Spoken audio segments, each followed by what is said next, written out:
Hello guys, and welcome to another video. Today is an exciting one for me because I get to go back through a little bit of my history, kind of how I got to where I am today, and kind of with my interest in technology. So without further ado, let's get started. So this one is a really cool project that I worked on, and it is essentially kind of, you can think of it kind of like a Proxmox, but without a lot of the controls, and it's fully custom written in, I guess it's just PHP, HTML, and it controls my servers. A lot of it runs through Node-RED, kind of at the data processing level, but this is kind of just my introduction into kind of all that I do with virtualization. I'm kind of a management software for all of my virtual machines, and this is on the public internet, so I'm going to keep the URL redacted until I can kind of shut this down a little bit. But let's take a look here and let's log in, and we'll check it out. This is not the most secure platform I've built or anything like that, but there is a lot of cool stuff to it. So this is kind of like the admin page. There's ticketing. Obviously this is still just in like the template HTML that I used. Under my account, we've got kind of an account management portal where you can go in, change your password, change your name, change your email. Scrolling down, we have kind of different users and their name, last login, the email address, their role, so kind of the access that they have. And then scrolling back up, we can go back to links, and the links don't work apparently. I believe that was some form of way to dynamically change the kind of like short link buttons that were on the dashboard. So there's kind of easy access buttons here. That was going to potentially be a way to kind of adjust those short links on the main welcome screen right there. So going back in here, if we click on the hosting button, you'll see the interface kind of changes a little bit. This is a completely different interface. This is all from Bootstrap Studio, kind of in the HTML. The work that I did was specifically within the PHP code, that kind of thing. So you'll see on the dashboard, we have actively managed VMs. So this says that I have 0 active VMs of 46 VMs total in the system. I've gotten this number up to about 200 virtual machines across a bunch of sites I did stuff for, which is really cool. We have system uptime, which is not an accurate representation of every single server host and that kind of thing. This is actually of the web server, if I remember correctly. Usage of available VMs. So I kind of had a number that I was targeting as my maximum number of virtual machines, and this is how much of a percent I'm using of that amount. We have the balance, which actually does almost work. I could totally connect it to a payment processing solution, but it's not quite connected yet. And that is essentially, I can give accounts different credits and that kind of thing, and that allows them to actually kind of do billing, which is really cool as well. So it's kind of like almost a well-rounded software, but it's really half-baked. So let's continue. Messages, from the admin portal, I could actually deploy messages out to everyone's instances so they can see kind of updates or whatever's going on. General information, I have some new features here.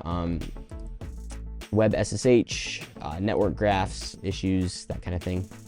On the left, we have a button to create a service, which I'm so proud of this. Looking back at this is so cool. So just for some kind of context here, I started writing this software, or I guess website, back when I was in junior high. So before I was even in high school, I was writing this. This is something that I have been really interested in.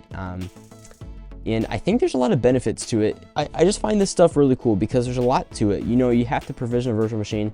In order to do that, you have to set up the networking, set the firewall rules, all that stuff, set up the operating system to be cached on the host, have all the hosts ready, and dynamically kind of assign the host that you want the virtual machine to fall on. So there's really just a lot of stuff here, and I'm really excited looking back at this. Like I said, kind of all that I've been able to do. It's just really cool to me. So before we come back to the creation screen here, I do want to showcase the virtual machines. So this shows you a list of all the virtual machines that you have running and their status, host name, data center, hypervisor, image, IP address, and actions. You can delete the virtual machine there. So if we click on this virtual machine here, this account I'm logged into does not have many virtual machines, obviously, but you can still kind of see some information here. So there's kind of a chart here with a bunch of information about it. You could start, reboot, backup, shut down, force shut down, or delete a virtual machine. And these all, on the back end, these really just kind of run virsh commands to adjust the parameters of the virtual machine on the host.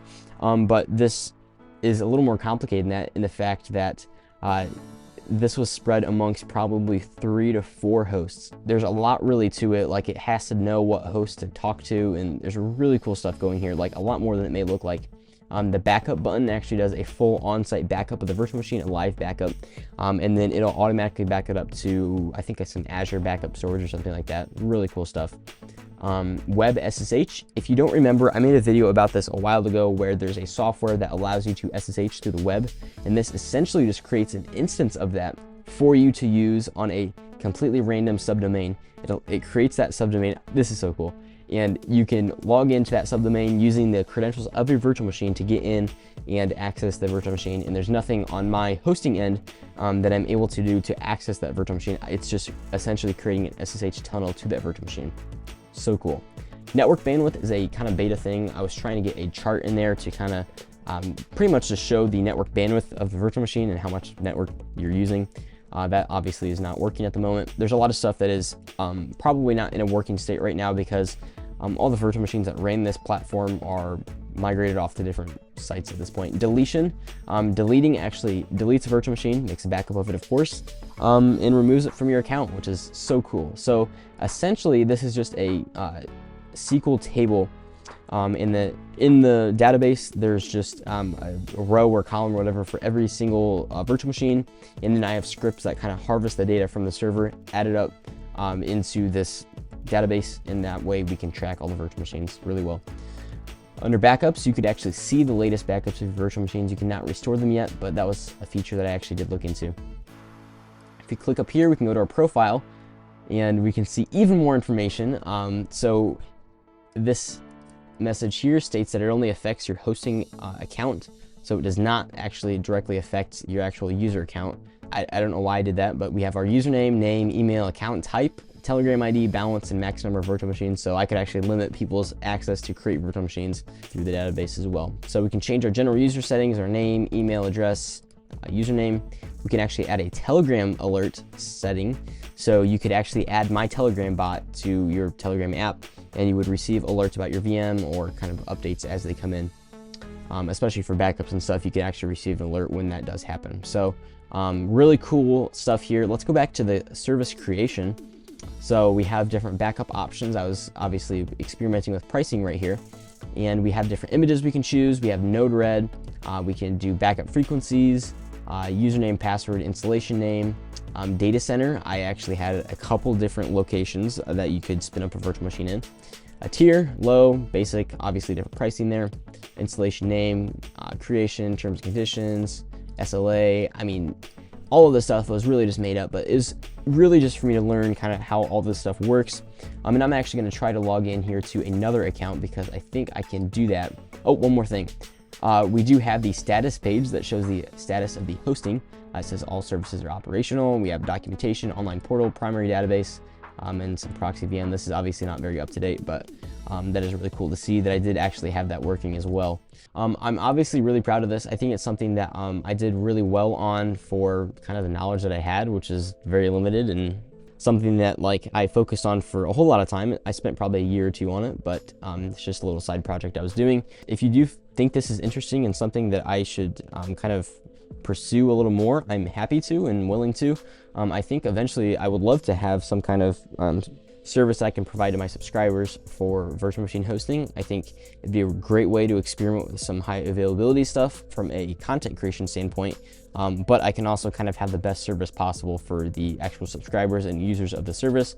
I can learn all that there is to know about hosting, and I think there's a lot to learn there. So if that is something you want to see, please subscribe, comment down below, let me know if you have any questions about how this all works.